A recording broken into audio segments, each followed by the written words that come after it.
When was the last time that you had someone around to eat? When was the last time you had someone that you don't know so well around to eat?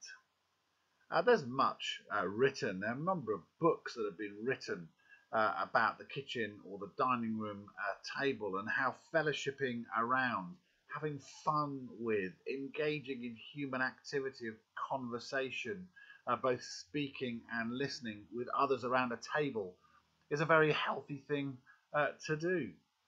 There's something about the table, as one writer put it, that flattens and levels the playing field.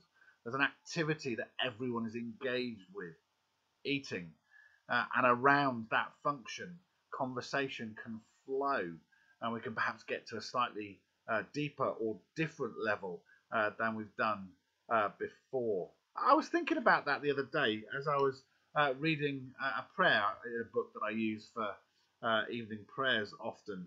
It's entitled In the Kitchen. I would welcome the poor and honour them. I would welcome the sick in the presence of angels and ask God to bless and embrace us all. Seeing a stranger approach, I would put food in the eating place, drink in the drinking place, music in the listening place, and look with joy for the blessing of God, who often comes to my home in the blessing of a stranger. Gosh, there's something to think about.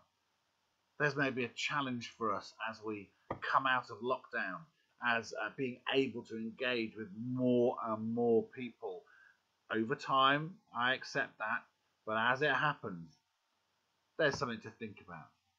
Maybe there's a challenge even for when the time can come, where it's not just your social bubble or your household that you can sit around a table with, but you can welcome others. You can be hospitable and show hospitality to others. Perhaps even you could welcome a stranger to the table.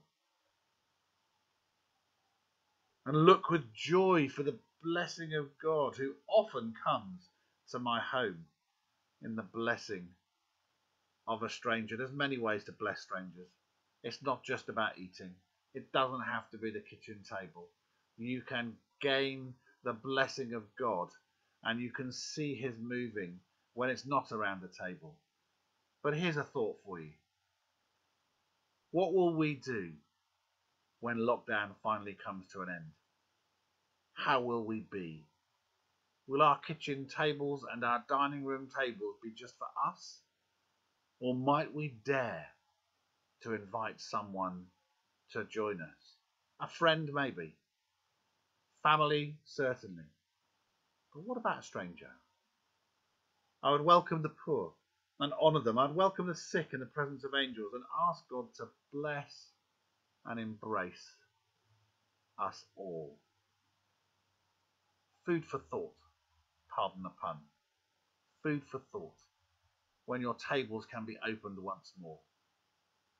Who will you invite?